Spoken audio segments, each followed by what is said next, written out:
exhausted. This morning, me and Tim went out with my best friend last night for her birthday, and a group of our friends, and we didn't get home until like, I don't know, well after 10:30. So I am tired. I am so incredibly tired. But we went out to Hibachi, which I haven't been to in, gosh, at least 5, 6, probably 70 years. And when I tell you, I was so full so quickly after I ate. I'm literally bringing the leftovers to lunch today, and I think I'm going to have leftovers from that because there's just so much food. And man, when I was like, oh yeah, this is so good, but I know that that's half the reason why I'm so tired right now.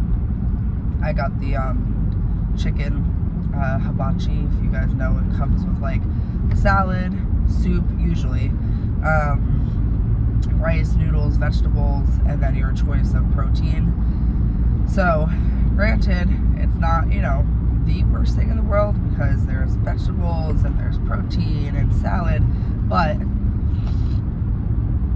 obviously all the sauce that they put on it is not good. It's has so much sodium that I'm like, I feel gross this morning, but it is good every once in a while. I will say, not happy with how the scale's looking. I need to, I think this time around for my cycle, gonna get TMI, but day 1 for me was yesterday. I just got my period yesterday. And it's funny because usually, at least the last like handful of cycles that I've had, usually I'm like super bloated and like really, really hungry like the week before my period. And then as soon as my period shows up, all of that kind of goes away. And I'm not bloated anymore. And, I just have like normal period cravings instead of like my period cravings, if you know what I mean. And this time, I feel like it's been the opposite. I was like not bloated at all last week. I wouldn't say my cravings were like strong or like I felt like an empty pit, because that's usually how I feel. But the last few days I have felt so bloated, definitely a little more picky as far as like eating. And I was like, oh. So my scale went from 209 over the weekend to, well, I didn't check this morning, but last night it was at 213. That was obviously after I ate everything. So I'm sure this morning it's probably at like 211 or, 211 point something. And I was like, dang, bloating is just so freaking crazy. And I just like I feel bloated, and I'm very crampy this time, which is like so annoying because the last few times I haven't been. So it's weird how it changes around every cycle.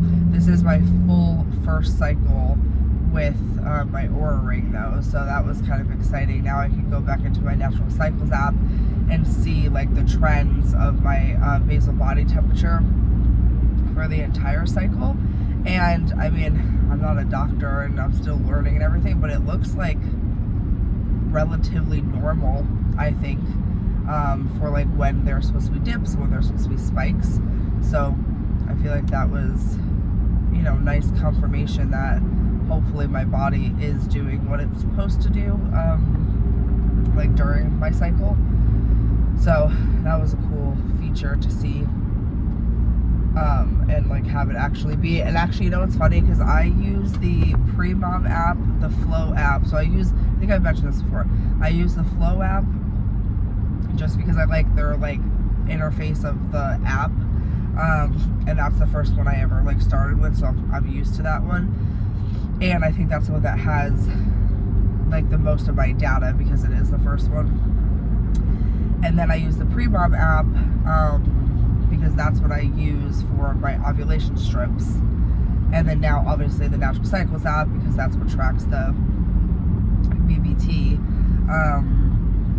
And all of them up until like 2 weeks ago were giving me different dates as far as like when it would think I was going to ovulate and when my period was estimated to be here. So usually between the Flow and the Pre-Mom app, I would say they're relatively like close, and usually Pre-Mom is like a few days ahead of Flow and they're usually correct. This time they were like a week different, which is weird for them. And the Natural Cycles app was saying that I was going to get my period way earlier than the Pre-Mom and the Flow app were. So I was like, that's probably not right. It was literally, sorry, it was literally dead on, like dead on. It said, so yesterday was the 28th, it said my last day of your cycle is going to be January 27th.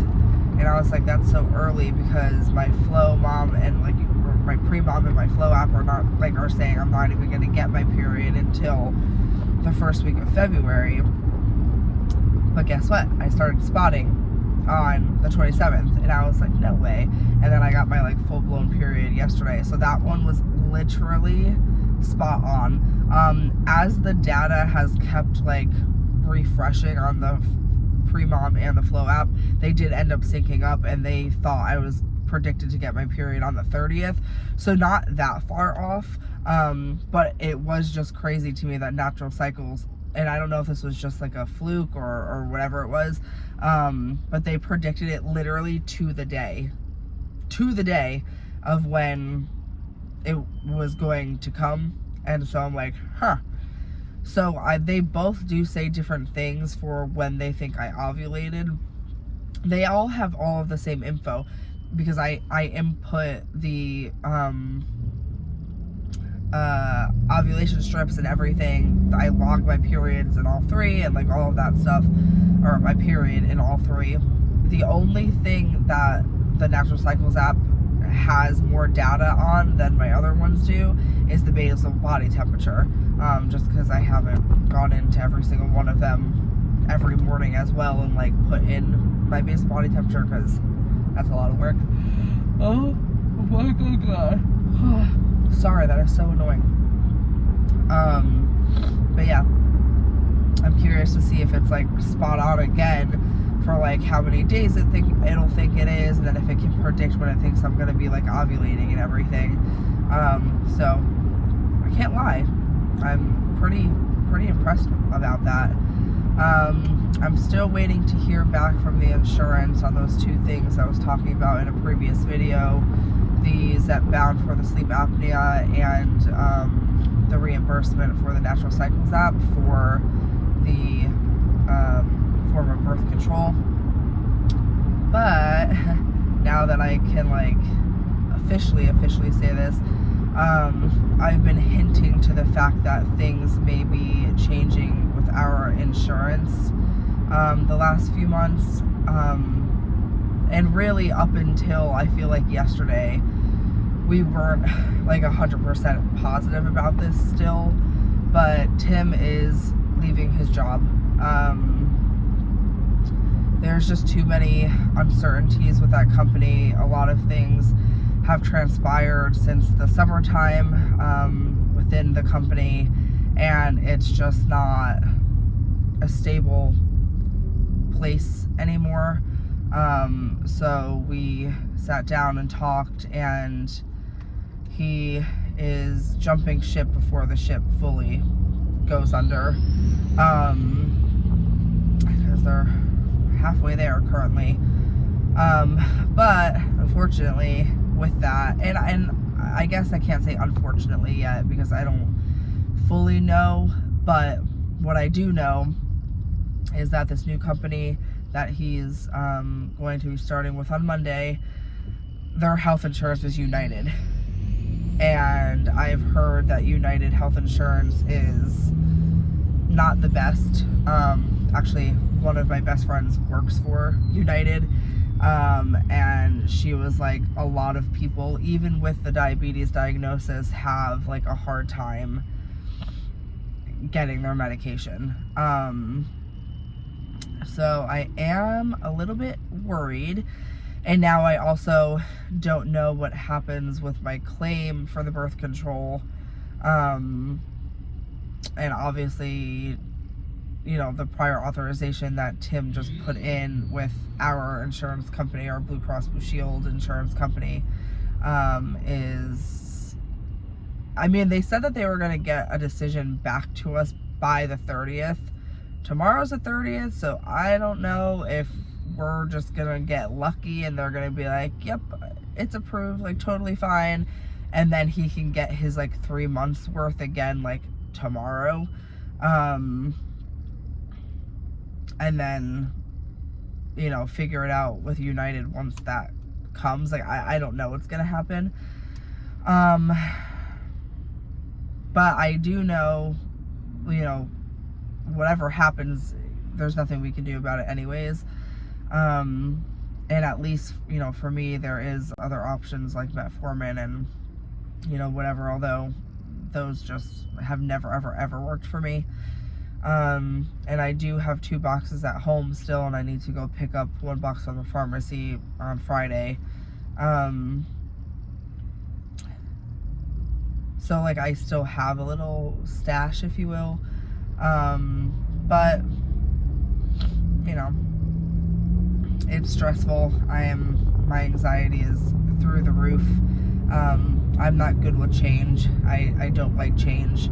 But there are some positives coming from this. It's a little bit more money hourly for him, which is wonderful.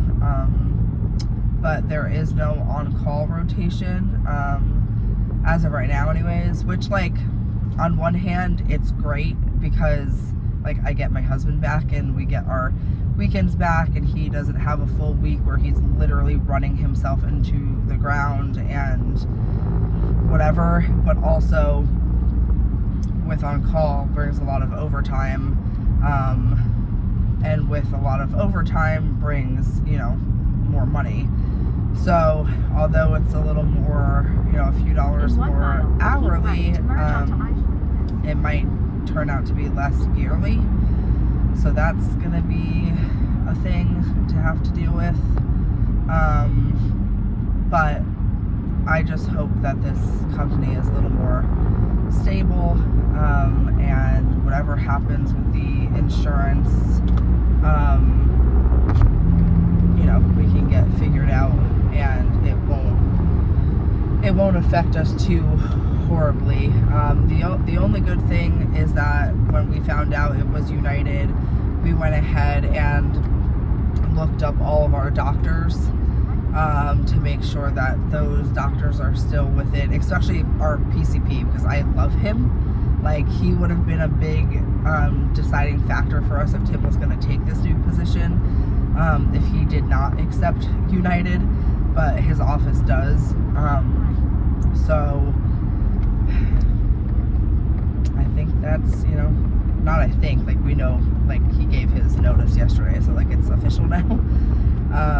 So that's been a little bit stressful, but all good things, I'm hoping, are going to come from this. Like I said, he'll have his weekends back. That means that maybe we can kind of start rebuilding our side business a little bit more, because he'll have, like, the time to, and, you know, just have more time to be able to plan things. Because, like, that was the hardest part with him on call, is that we could never, like, plan things, because we never knew when he was going to be on call, or a lot of the times things fell when he was on call. I mean, our fucking wedding fell.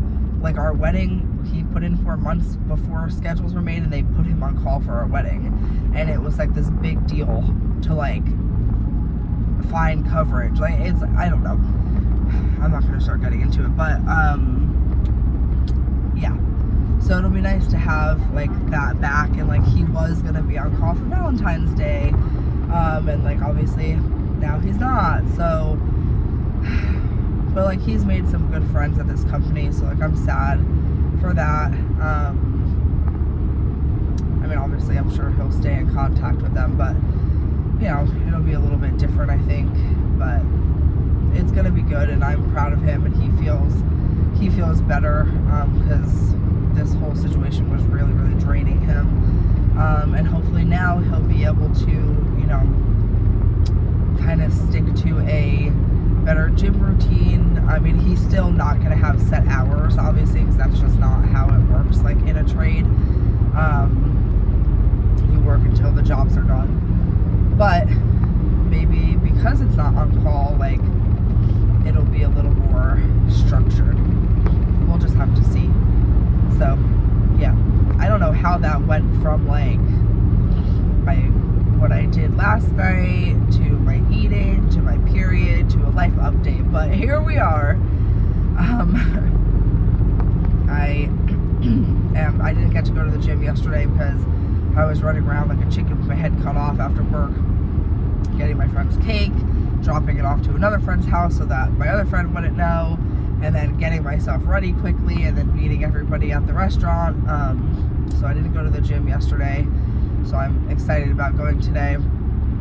Planet Fitness has this like option for like free personal training. I don't know if it's legit personal training, like someone once a week will like train you or like whatever during those time slots, because there is something called like build your own routine. So I'm wondering if it's more so of like a one-time complimentary thing where like they'll go around the whole gym with you and kind of help you set something up for like the week to follow. But even if that's the case, I think I want to do that, just because like I've been using the app and like I enjoy the app, but I also want more of like a structured, like, okay, on Mondays I'm doing this, and on Tuesdays I'm doing this, instead of just be like, okay, well yesterday I did legs, so let me go on the app and see what I want to like do today. And like there's 4 main areas that I want to target, which I feel like this is probably the same 4 areas for like everybody, but like my lower belly, my flabby arms as much as possible, because I know that that's going to require surgery, my back fat, and also my ass. I have like no butt, and I've never had like a nice butt, and I'm gonna make it happen this year. I don't give a shit what I have to do. I just want a nicer booty. And I have like a pretty like my hips come out and like my waist is in, but I need to target more of like the upper part of my back, like right below my bra line, because that just has a lot of flabby fatness to it. It's definitely gone down obviously since losing weight, but I need to like tone it up, and like, and I'm sure that will require surgery someday too, but that is not for years and years and years and years and years, like if I even decide to go through with it eventually. So I'm going to do everything I can in the gym right now to, you know, just help its cause, if you will. So those are the things I'm mainly, and then obviously full body and just fat burning in general and toning in general and things like that. But I would like to specifically try to target making those areas stronger, and you know, things like that. And I know you can't ever target weight loss, like that's not like a thing, but you know, you can target certain muscle groups to help strengthen certain areas, so like my core and like, you know, all that. So that's what I'm primarily looking for. So if you guys have any exercises for those areas that I mentioned that you love and you've noticed a difference when doing, let your girl know. But I'm gonna go sit in some traffic, which is so annoying because I was gonna be early up until this point. Now I'm gonna be a few minutes late to work. So what else is new? But I hope everybody has a good Wednesday, happy hump day, and I will see you tomorrow.